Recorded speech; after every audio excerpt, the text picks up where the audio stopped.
भले ही हम सीधे सीधे हार्टेन पर चाहें तो भी 1 घंटे व्याख्यान दे सकते हैं, लेकिन वो क्लास जैसा ही आपको लगेगा। और आज तक केवल 2 साल पहले जिन्होंने नौकरी पाई है, वे अगर बेहतर ढंग से आपके मुद्दों पर आपके ढंग से बात करेंगे तो बेहतर होगा।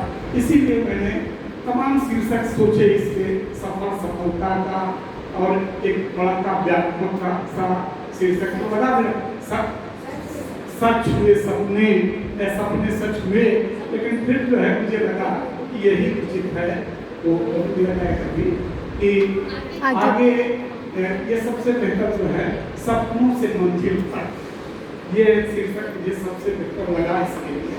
तो नीलू ने क्योंकि कुछ ही दिनों पहले सपने देखे और कुछ अभी मंजिल पाई, अभी वो अपनी अंतिम मंजिल तक नहीं पहुंची, मैं जानता हूँ। कुछ सीढ़ियाँ उन्होंने चढ़ी हैं, लेकिन आज के समय में यही बड़ी मुश्किल बात है, और हिंदी के संदर्भ में और मुश्किल बात है कि आप सबको कहा जाता होगा कि हिंदी पढ़कर क्या करेंगे, क्या वैसी स्थिति में यहाँ से उत्तर दिल्ली के गृह मंत्रालय में, सूचना और प्रसारण मंत्रालय में जाके बैठना, ये अपने आप में बड़ी बात है। तो मुझे लगता है कि ये आपकी प्रेरणा हो सकती है, और इसलिए मैंने इस पूरे आयोजन मंजिल तक, तो क्योंकि ज्यादा लंबी का आयोजन नहीं है, और उसके बजाय मैं चाहता हूँ कि आप इनसे बात कर सके, इसलिए 15-20 मिनट जितना चाहें, मेरे को नहीं है, जब तक आप सुन सके, जब तक वे बोल सके, ये आप लोगों के बीच अपनी बात रखेंगी। उसके बाद जो है आप लोगों के बीच प्रश्न होंगे तो आप कर सकते हैं। आप चाहेंगे तो मेरे सामने करना चाहें तो मैं हट जाऊँगा, आप आराम से कुछ भी पूछ सकती हैं मुझसे। और उसके बाद आपको फिर एक तीसरा सेकंड इसके लिए यह मुद्दा है, बैठक आयोजित की गई थी कि कैसे सामूहिक रूप से हम लोग तमाम आयोजन कर सकें। इसके लिए सबसे सीनियर जो कि 5th की छात्राएं हैं, तो उनके साथ इधर कोई छोटा बड़ा नहीं, ये ध्यान रहे, डिग्री स्तर पर आने के बाद जो है कोई छोटा बड़ा नहीं रह जाता। इसलिए सबके साथ एक समझ, भले ही फर्स्ट ईयर की लड़कियां अभी आई हैं, लेकिन उनका भी पूरा सम्मान है और उनका पूरा सम्मान रहना चाहिए। ठीक उसी तरह अगर मान सके तो थर्ड से वाली को दीदियाँ मान लें, और जो है थर्ड से वाली कोई जरूरी नहीं कि माने ही, मैं तो माने और बेहतर, मैं खुद मानना चाहता हूँ सब इस साल बाद में। तो ये सब सारी बातें, इसलिए हम नीतू और पूजा भी यहाँ, जब हम भी यहाँ से चली जाएगी, आप सब आधे घंटे आपस में बात करेंगे। बस फिर से विशेष रूप से कहूँगा कि जिम्मेदारी उनकी है कि सब संवाद इसमें ही परिवेश में हो, संवाद जो है दुलार और प्यार के साथ हो, ये जरूरी है। और उसको कहते हुए मैं बड़े ही प्रेम के साथ, आदर के साथ करता हूँ।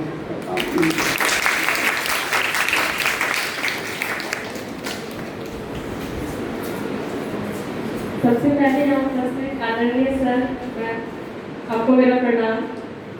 सभी उपस्थित छात्राएं, आप सभी को मेरा बहुत बहुत प्यार, और बहुत अच्छा लग रहा है आज इस रूप में यहाँ पे आकर। कल को हम भी वहाँ बैठे होते थे और आज यहाँ व्याख्यान दे रहे, तो ये सफर बहुत ही संघर्ष भरा भी था और हमने बहुत आनंद लिया है। इस सफर का हमने बहुत आनंद लिया है। तो आप सभी को भी मैं कल एक ऐसे पद पर पहुंचने में देखना चाहूँगी जहाँ पर आज मैं हूँ। और पहले तो बहुत, जब मैं यहाँ पे ज्वाइन की, एडमिशन लिया था हमने, तो सर ने बोला था कि आप सभी मुझे लिख कर दीजिए कि आप क्या बनना चाहते हैं। तो उतना पता नहीं था कि हिंदी में हम लोग प्रोफेसर के अलावा क्या कर सकते हैं।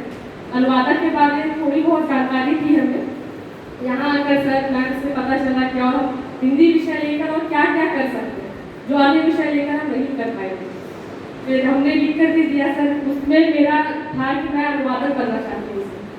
वो पेपर सर ने बोला था कि सर मैं संभाल कर रखूँगा, अब आज के बाद कभी भी आप चाहें तो देख सकते हैं। तो मैंने वहाँ लिखा था कि मुझे अनुवादक बनना है, और मुझे बहुत खुशी हो रही है कि मैंने अपने सपने को पूरा किया। और इसकी शुरुआत इस कॉलेज से ही हुई थी। सर मैम ने बहुत गाइड किया है, तरह तरह के आयोजन भी करते रहे हैं। मैं यहाँ पा रही हूँ, इसका श्रेय भी मैं सर मैम को ही देना चाहूँगी, क्योंकि हमारे समय में जब हम वहाँ पढ़ते थे तो बहुत सारी प्रतियोगिताएं होती थी, वाद विवाद सब होता था, डांस कंपटीशन, क्विज कंपटीशन, तो बहुत अच्छा माहौल था कॉलेज में। तो मैं चाहूँगी कि आगे भी सर कंटिन्यू रखें कि आप लोग भी वो चीज़ कर पाए, आप लोग भी पैर ना लड़खड़ाए मंच पर खड़े होकर बात करते हुए, है ना। तो अब इस क्षेत्र के बारे में बताना चाहूँगी कि अनुवादक का क्षेत्र बहुत विस्तृत है, मतलब हर डिपार्टमेंट, हर मंत्रालय, गृह मंत्रालय से लेकर जितने भी छोटे से बड़े मंत्रालय हैं, पार्लियामेंट, सब में इसका पद है। लोकसभा, राज्यसभा में भी अनुवादक है, वो और ऊंचे स्तर पर है, लेवल 8 पर है वो, और हमारा लेवल 6 है। तो इसमें बहुत सा स्कोप है आपको के लिए, क्योंकि आप इसमें एमए के बाद साथ साथ पीजीडीटी कर लीजिए एमए के साथ साथ, और उसके साथ आप एमए खत्म होते ही चाहे तो ये जॉब ले सकते हैं। यही एक ऐसा क्षेत्र है जहाँ पर आप लोगों को मेहनत आप लगातार करते रहिए। अभी बीए में हो आप लोग, एमए जाओगे, एमए के साथ साथ ही तैयारी आपको शुरू कर दें। आप जितना आप चाहते हो कि जल्दी जॉब ले, तो ये सेक्टर बहुत ही अच्छा है आप लोगों के लिए। इसमें ज़्यादा विषय नहीं है, हिंदी और अंग्रेजी और अनुवादक, ये 2 भाषाओं पर आपकी पकड़ बहुत मजबूत होनी चाहिए। जो अभी से ही आप कर ले तो बहुत सही रहेगा, और बहुत अच्छे समय पर ये आयोजन हो रहा है। आप लोग भी तो बस कोई तो अभी नींव ही रख रहे हैं हिंदी डिपार्टमेंट में, तो बहुत अच्छा रहेगा। बैंक के क्षेत्र में भी इसमें आप जॉब कर सकती है। बैंक में भी जैसे मैथ से बहुत सा आपको डर लगता होगा, है ना, तो इसमें रीजनिंग, इंग्लिश और करंट अफेयर्स है, ये पढ़ के आप बैंक में भी जॉब ले सकती है। तो हर सिलेबस लगभग सेम है, तो मैथ्स ज़्यादा आएगा। अभी रेलवे में है तो रेलवे में थोड़ा बहुत मैथ है, तो उसकी भी तैयारी आपको कर सकते हैं। रेलवे से लेकर हर मंत्रालय में ये पद आपको मिलेगा हर जगह, और बहुत ही प्रतिष्ठा का पद है, एक बहुत ही प्रतिष्ठा का पद है ये। आप लोगों को एक अधिकारी के रूप में आप जाने जाओगे, इसीलिए पहले इसका नाम अनुवादक था, पर आप इसका कनिष्ठ हिंदी अनुवाद अधिकारी है इस पद का नाम। तो एक ऑफिसर जब नाम के साथ जुड़ जाता है तो बहुत ही सम्मानजनक हो जाता है, ठीक है। तो आप लोग भी जो कुछ प्रश्न करना चाहे वो आप कर सकती है, बेझिझक होकर पूछिए, क्योंकि आपके भविष्य का सवाल है। आपको जितना अच्छे से जानकारी ले पाएंगे, आप मेहनत भी उतनी अच्छे से कर पाएंगी, आपको पता चलेगा कि आप किस सेक्टर में कैसे आप मेहनत कर सकते हैं, ठीक है। तो आप लोग कुछ पूछना चाहे तो पूछ सकती है।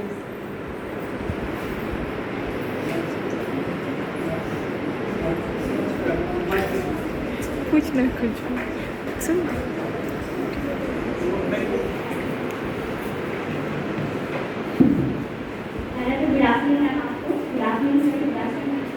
मैम, मेरा सवाल आपसे ये है कि ये पीजीडीटी जो है वो कोर्स करने के लिए कितना साल लगता है?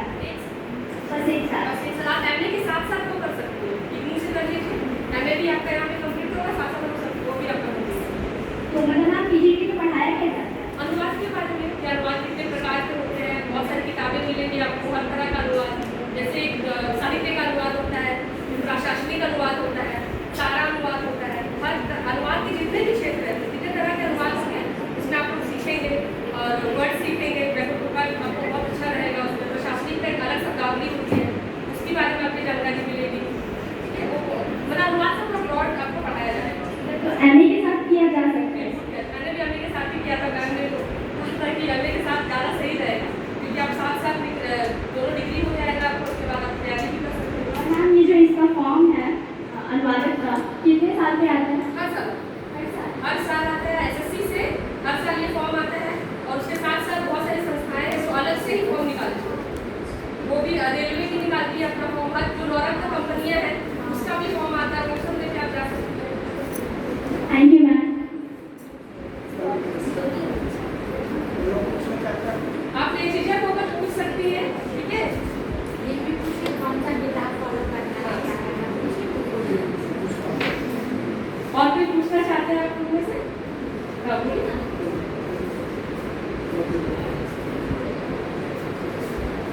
Good afternoon ma'am. Good afternoon sir. Ma'am, मेरा सवाल है कि ये जो अनुवादक का जॉब है उसमें अंग्रेजी का बहुत अच्छा मतलब होना बहुत जरूरी है। जी, दो ही भाषा में जो जोड़ होता है, इसमें दो ही भाषा इंपॉर्टेंट है, हिंदी और अंग्रेजी। आपको जब भाषा का ज्ञान नहीं होगा तो आप कैसे अनुवाद करेंगे? हमारा पोस्ट ही वही है, हमारा काम ही वही है, तो दोनों भाषा को पकड़ के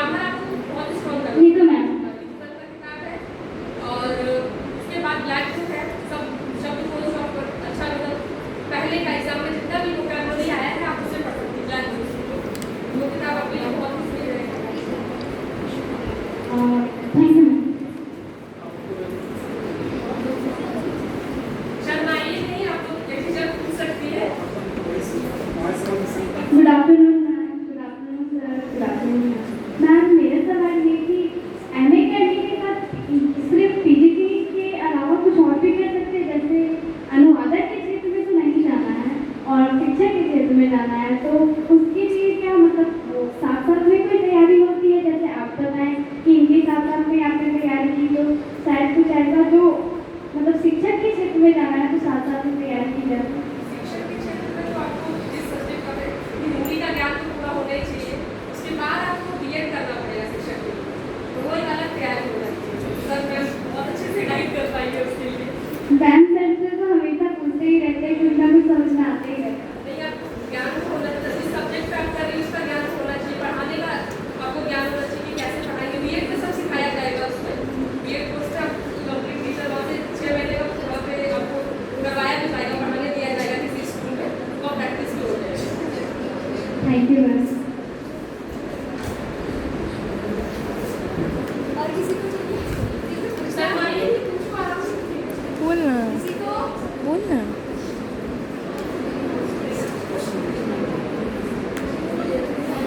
आप सभी संकोच कर रहे हैं तो नॉर्मल बात है, हमें भी बहुत संकोच हो रहा था पूछने में। और ये अभी से आप आदत डालिए कि सवाल कीजिए। अगर आप सवाल नहीं करेंगे तो आप आगे कैसे बढ़ेंगे? मन में रख लीजिएगा, या फिर कोई है नहीं जो आपको कुछ कहेगा पूछने से, बेझिझक होकर पूछिए। हर सेक्टर यहाँ से भी आगे भी जाएंगे तो आपको सवाल करना आना चाहिए।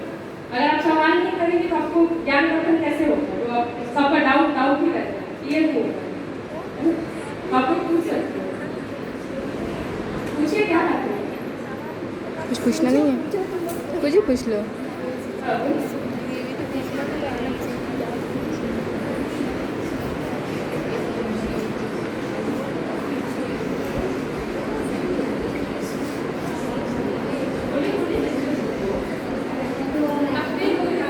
आप सभी का स्वागत है यहाँ पे। और मेरा सवाल ये था कि आपने किसी कोचिंग में पढ़ा था या फिर खुद सीखा? मैंने कोचिंग ली थी, साथ साथ मैंने सेल्फ स्टडी भी करी है। तो सफलता एक है, सफलता इंस्टीट्यूट जो नेगेटिव है, आप लोग ऑनलाइन भी जुड़ सकते हैं उससे, उस कोचिंग से। वहाँ से मैंने कोचिंग ली। तो तैयारी बहुत अच्छा करवाते हैं, आपको जितना मॉक टेस्ट अवेलेबल करवाएंगे, क्लासेस लिया जाएगा, तो वो सही तैयारी गाइडेंस और अच्छा आपको मिल जाता है। आपसे मिलकर बहुत अच्छा लग रहा है, क्योंकि हमने भी यही सोचा था कि आप जिस पोजीशन पे हैं वो हम भी करें, तो इसलिए अच्छा लगा। Thank you. किसी को और कुछ पूछना है? हम पूछ लिए, हम उसको बता दिए, वही पूछना था। पूछना हम बता दिए थे उसको। पूछ।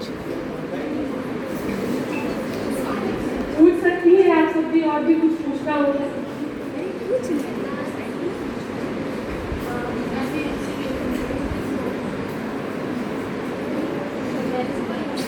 सबसे पहले आप एक निश्चय कर लीजिए कि आपको क्या करना है। ठीक है, अगर हमारा लक्ष्य हमारे पास नहीं रहेगा तो हम कैसे आगे बढ़ पाएंगे? तो एक अपना एम बना लीजिए कि हमें ये अचीव करना है लाइफ में, तो उस हिसाब से अपनी तैयारी अभी से शुरू कर लीजिए। क्योंकि जैसे IAS जो ऑफिसर होते हैं उनकी तैयारी बहुत पहले से ही शुरू हो जाती है ना। उसी तरह हर एक लक्ष्य की तैयारी आप अभी से करेंगी तो ही आप प्राप्त कर पाएंगे। तो आप लोग पहले सोच लीजिए कि क्या करना है लाइफ में।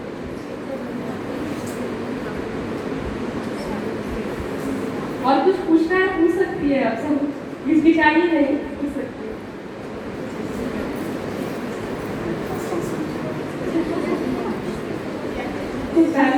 बहुत लगता था डर, लेकिन सर ने इतना कंपटीशन करवाया है बात विवाद कि हम लोग बोलने में बहुत मुखर हो गए।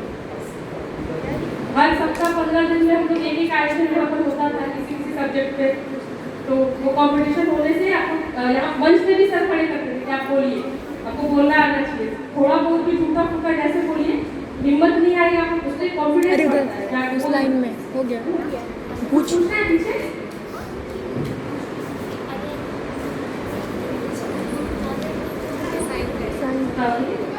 ए यहाँ से यहाँ इधर।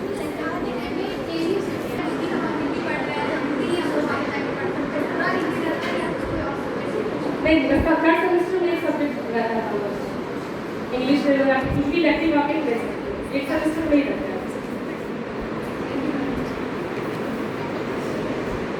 और कोई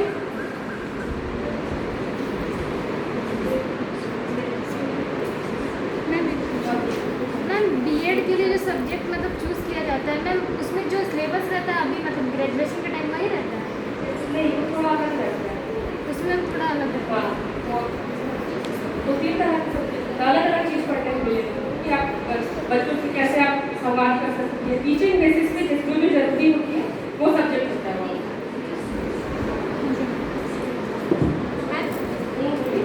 मैम जैसे कि आपने हिंदी लिया था ना, तो हिंदी लेने के अनुसार आप किस फील्ड में जाना सबसे ज़्यादा अच्छा होता है?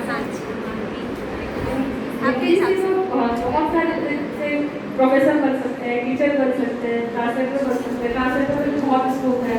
अगर सर बोल रहे थे प्रोफेसर बनने के लिए बहुत धैर्य चाहिए होता है जीवन में। अगर आपके पास पेशेंस है, लगन है, तो आप इस सेक्टर में जा सकती हैं, क्योंकि समय लगता है ज़्यादा। और अगर जल्दी जॉब लेना है तो आप ट्रांसलेटर चूज कर सकती हैं, या टीचर भी बन सकती है। वहाँ पे वैकेंसी आने पर डिपेंड करता है टीचर्स का। और लेकिन अनुवादक का है क्या, हर साल आपको आएगा वैकेंसी, हर साल आता है, हर सेक्टर में।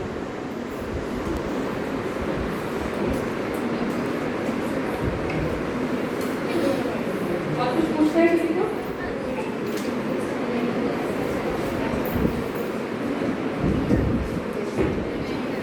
आप पूछ सकती हैं, आप आपस में बात करें, फिर पूछ लीजिए क्या पूछना है।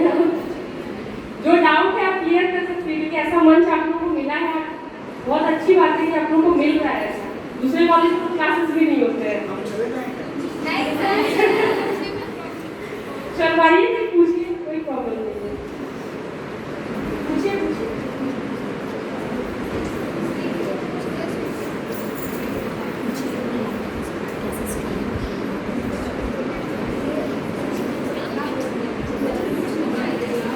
ये व्याख्यान आप लोगों के लिए ही है कि आप लोग अपना भविष्य और अच्छा कैसे कर सकते हैं उसमें।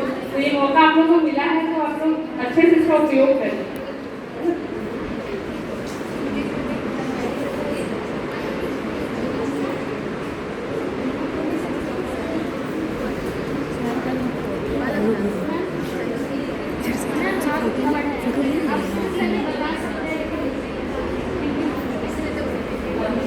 सफर की शुरुआत तो इस कॉलेज से हुई थी, जैसे मैंने हिंदी सब्जेक्ट लिया। यहाँ पर सर ने हमारा ज्ञान वर्धन किया कि हम क्या कर सकते हैं आगे, क्योंकि मुझे बहुत जल्दी जॉब लेनी थी। मुझे ऐसा चाहिए था कि मैं कम मेहनत करूँ और मुझे जल्दी मिल जाए। क्या मुझे इंग्लिश में मेरा बहुत इंटरेस्ट था हिंदी के अलावा, तो वो मैंने सीखा इंग्लिश। तो इस तरह से उसका वोकैब तो मैंने ग्रेजुएशन से ही शुरू कर दिया। इंग्लिश पर पढ़ना, नॉवेल्स पढ़ना, हिंदी का तो सर बहुत अच्छा से पढ़ाते थे। दोनों सब्जेक्ट मेरा साथ साथ चल रहा था। एमए में गए, वहाँ पे बहुत सारे अच्छे प्रोफेसर्स मिले।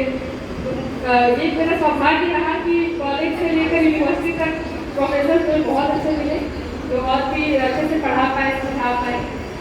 वहाँ भी क्लासेस होती थी, बहुत अच्छे तरह से होती थी। फिर मैंने साथ में पीजीडीटी किया।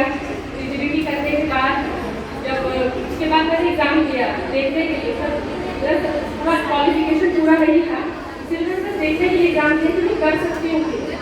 मैंने एग्ज़ाम दिया, उसमें मेरा स्कोर अच्छा था। बिना पढ़े ही 112 नंबर आए थे 200 में। तो था कि इस सेक्टर में हम कर सकते हैं। तो आपको आना जरूरी है कि आप कहाँ पर हो और क्या किस पर मेहनत करनी है। उसके बाद जब हमें ख़त्म हुआ तो लॉकडाउन में ही घर पर ही पढ़ाई करी, है ना। फिर 2021 में मैंने बीएड भी करा, 21 से 23 के बीच बीएड भी करा, साथ में तैयारी भी चलती रही। वहाँ भी बहुत मुश्किल है, क्योंकि वर्धमान से मैंने बीएड करा है गवर्नमेंट कॉलेज से, तो वहाँ पर रहकर ही पढ़ाई करनी पड़ती है। रोज आना जाना पॉसिबल था नहीं, मैंने वहीं पर रह के सारा तैयारी मैंने करा है। उसके साथ मैंने एग्ज़ाम दिया। 2021 का एग्ज़ाम 21 में आया नहीं फॉर्म, 2020 में आया था। पहला अटेम्प्ट किया मैंने एग्ज़ाम, 160 मार्क्स आए थे, तो थोड़ा कॉन्फिडेंस आ गया, चलो आप कर सकते हैं। लेकिन वो ओवर कॉन्फिडेंस आ गया। तो ये भी बोलना चाहूँगी कि अगर आप पहला पेपर में अगर मार्क्स आपका अच्छा आता है तो आप ओवर कॉन्फिडेंस मत होइएगा, मेरे जैसे गलती मत करिएगा, है ना। ओवर कॉन्फिडेंस था कि मैं कर लूँगी, मैं लिख लूँगी। जब एग्ज़ाम में मैं बैठी हूँ पेन नहीं चल रहा मेरे हाथ से। हिंदी का तो मैंने कर लिया, सब कर लिया, इंग्लिश का सेंटेंस नहीं बना पा रही, इतना प्रेशर आ गया था सर पे कि मैं क्या करूँ। मैंने इंग्लिश पूरा लगभग 4-5 लाइन लिखा था पहले। जो 2 सेक्टर में एग्ज़ाम होता है, पहला पेपर में तो ग्रामर 100 नंबर का हिंदी हिंदी और इंग्लिश, और दूसरा पेपर में होता है ट्रांसलेशन, 50 नंबर का हिंदी से इंग्लिश, दूसरा हिंदी से इंग्लिश से हिंदी, और ऐसे भी आता है, एक इंग्लिश में ऐसे और एक हिंदी में ऐसे लिखना।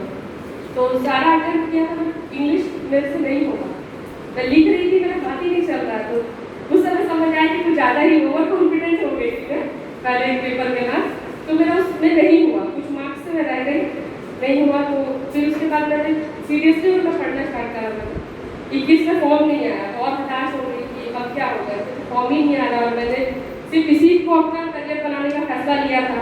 थोड़ा सा हताशा हुई, लेकिन 22 में फॉर्म आया तो मैंने सोचा इस बार तो मुझे लेना है, चाहे कैसे भी करना है मुझे करना है। साथ साथ में बीएड स्कूल में ट्रेनिंग भी थी, वहाँ के टीचर्स ने बहुत सहयोग किया कि आप जहाँ पे बैठ के भी पढ़ सकती है। तो स्कूल में मेरे क्लास लेने के बाद मैं पढ़ाई करती थी, स्टाफ रूम में बैठ के ही पढ़ाई करती थी। फिर जब मैंने एग्ज़ाम दिया तो उसमें मेरा फर्स्ट पेपर में आया 171, तो थोड़ा था कि नहीं इस बात को मैं कर लूँगी, ओवर कॉन्फिडेंट नहीं होना था उस बार भी। मैंने बहुत अच्छे से तैयारी करी, और क्योंकि 30 मिनट में आपको एक ऐसे लिखना होता है, तो उस हिसाब से तैयारी करना पड़ता है कि मान लो जो सब्जेक्ट मैंने पढ़ा है, जो विषय पर मैंने पढ़ा है, अगर वो आ गया पेपर में तो बहुत सही है। अगर वो विषय नहीं आया जो आप सोच के गई हो, और वो निबंध में वो विषय नहीं आया, तो उस पर भी मैंने तैयारी करी कि मैं कैसे लिख सकती हूँ, है ना। तो वो भी ध्यान रखना पड़ेगा कि आपको थोड़ा बहुत ज्ञान है, तो उसमें भी आप कैसे आप उसको और एलिब्रेट करके आप लिख सकते हो जोड़कर, है ना। तो उस हिसाब से तो मैंने तैयारी करी कि मुझे नहीं आता। तो मेरी बहन ने भी बहुत सहयोग किया है, मेरे पेरेंट्स ने बहुत सहयोग किया है कि कोई बात नहीं, लेट होगा कोई दिक्कत नहीं है, ऐसा नहीं कि तुम्हारा शादी का प्रेशर है, आप पढ़ो, आराम से पढ़ो। मेरी बहन ने भी बहुत सहयोग किया है मेरा। हम मुझसे पूछते थे कि एक सब्जेक्ट दो, मैं लिखूंगी उस पर, तो कुछ सब्जेक्ट बोलती थी, उसके बाद मैं लिखना स्टार्ट करती थी, एग्जैक्ट 30 मिनट में बंद कर देती थी कॉपी किताब, फिर ले लेती थी, हाँ स्टॉप हो गया, अब देखो कहाँ तक लिखी हूँ। तो वो भी बहुत सहयोगी रही है ना। फ्रेंड्स ने भी बहुत सहयोग किया है, मेरे पापा मम्मी ने तो बहुत सपोर्ट किया, बहुत ज़्यादा सपोर्ट किया, क्योंकि एक वहाँ पर ऐसा था कि बिहारी कल्चर पे जो मोहल्ला होता है हमारा, वो ज़्यादा सपोर्ट नहीं करते, शुरू से सपोर्ट नहीं करते। अभी तो बहुत माइंड चेंज हुआ है सबका, लेकिन उस टाइम ऐसा था नहीं, क्या कर रही है, एक तो हिंदी लेके पढ़ रही है, सबका ऐसा भावना था कि हिंदी लेके क्या कर लोगे आप, ये आप भाषा बहुत गलत ही। और मुझे था कि मुझे तो हिंदी में नहीं करना, आप क्यों करना। एक दो जन डांटते भी थे सर, बोलते हिंदी क्यों ले ली, और सब्जेक्ट लो, तो बोले जो स्कोप इसमें है, मुझे तो नजर आ रहा था मेरा फ्यूचर, मेरा संकल्प है कि मैं इसमें ही कुछ करूँ, और जब तक मैं करके नहीं दिखाऊंगी तब तक इनका मुंह नहीं बंद होगा, वो तो बोलेंगे। तो इसी हिसाब से मैंने तैयारी करी कि नहीं, मुझे इसी सब्जेक्ट को और लेके आगे जाना है, दिखा सकते कि हम लोग मातृभाषा में भी पढ़ के अपना अच्छा एक पोस्ट पे हम लोग जा सकते हैं। उसी हिसाब से मैंने तैयारी करी, फिर एग्जाम दिया, तो जो अच्छा लकीली जो मैंने पढ़ा था वो सब टॉपिक्स आ गया, तो बहुत अच्छा लगा कि सारे टॉपिक्स मुझे आता था लगभग, तो मैं किसी में भी लिख सकती थी। ऐसा प्रैक्टिस मैंने कर लिया था 1-2 महीने, है ना। उसके बाद एग्जाम हुआ, मेरा रिजल्ट आया, मैं बीएड वहाँ बीएड में ही थी, वहाँ पे कर रही थी बीएड। उसी दौरान रिजल्ट आया, तो पहला रिएक्शन तो बहुत, तो रोना ही आता है आपको, ज़्यादा खुश हो जाओगे तो भी आप रोते हो, दुख में तो रोना है ही। तो उसके बाद मुझे बहुत अच्छा फील हुआ कि मैं कुछ कर पाई, जीवन में कुछ कर पाई, और ज्वाइन मैंने किया 5 सितंबर को। तो मेरे लिए बहुत हर्ष की बात थी कि शिक्षक दिवस के दिन मैंने ज्वाइन किया। सर को मैंने कहा था कि सर आज मेरी तरफ से गुरु दक्षिणा है सर कि मैंने आज ज्वाइन कर लिया है।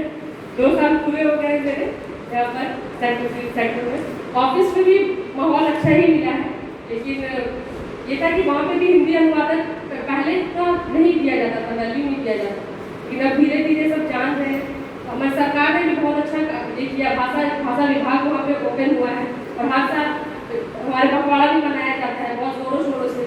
14 सितंबर को तो गृह मंत्री जी भी आते हैं वहाँ पे संबोधन करने के लिए, तो बहुत अच्छा बढ़ चढ़ के सब लोग हिस्सा ले रहे हैं, और भी अनुवादक के क्षेत्र में बहुत बढ़ रहा है ये सेक्टर। तो अच्छा लगता है कि हिंदी पढ़ रहे हैं, हिंदी पर जोर दे रहे हैं। ऑफिस में भी हमने सारा काम अब हिंदी में ही करवाते हैं, बाइलिंगुअल रहता है कुछ और बाकी सारा हिंदी में होता है, तो वो सब देख के भी बहुत अच्छा लगता है। क्योंकि वहाँ पे संसदीय समिति आती है निरीक्षण करने के लिए, मंत्री सब आते हैं कि आप क्या कैसे कर रहे हैं। अगर आपका ऑफिस हिंदी में काम नहीं करता है तो उस पर भी आपको डांट पड़ती है, अगर आपको ऑफिस को डांट पड़ती है। इसीलिए सब आप कैसे भी करें लेकिन हिंदी में काम करना पड़ रहा है। उनको जो सहजता होती है, साथ साथ हमारा जो पखवाड़ा का आयोजन होता है उस पर भी हम कॉम्पिटिशन करवाते हैं, तो इससे और ज़्यादा सबको ज्ञानवर्धन हो रहा है कि वो क्या कर सकते हैं।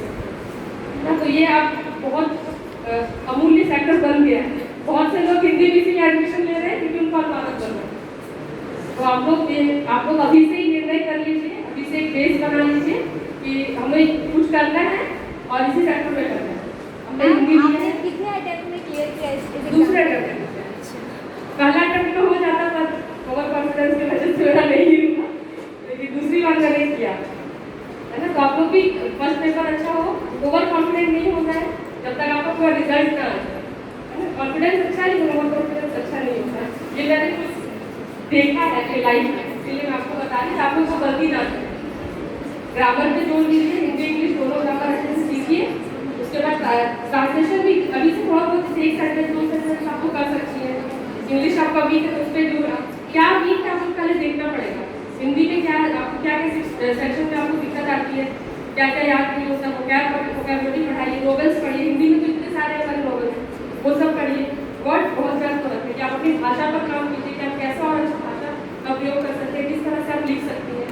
क्योंकि दूसरा पेपर में पूरा आपका हैंड राइटिंग और आपने क्या लिखा है कंटेंट उस पर जोर दिया जाता है, उस पर ही मार्क्स करो, तो आप लोग उस पर ध्यान दे सकते हैं। Thank you.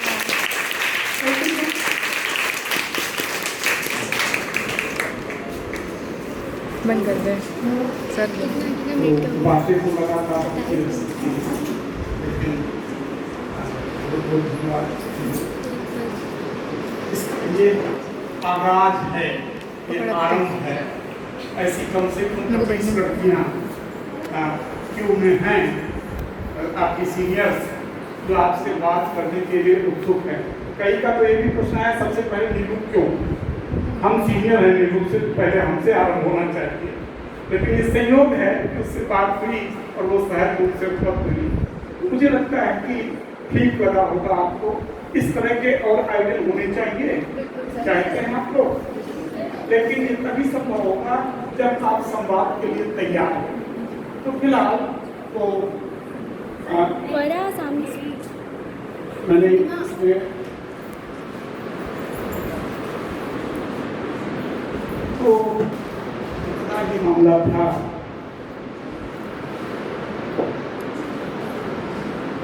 ठीक, तो अगले दिन के लिए रखा जाए। और इससे ज़्यादा धन्यवाद आप सबको कि जो निराश मैं हो रहा था पिछले दिन 6 अगस्त का समय होता है, ये भी बात कि फर्स्ट सेमेस्टर नहीं आया था, केवल थर्ड और फिफ्थ सेमेस्टर। तो उनको लगातार आयोजन होते ही रहेंगे, आपको जितना रहेगी। अगला आयोजन यहाँ नहीं बल्कि सेमिनार हॉल में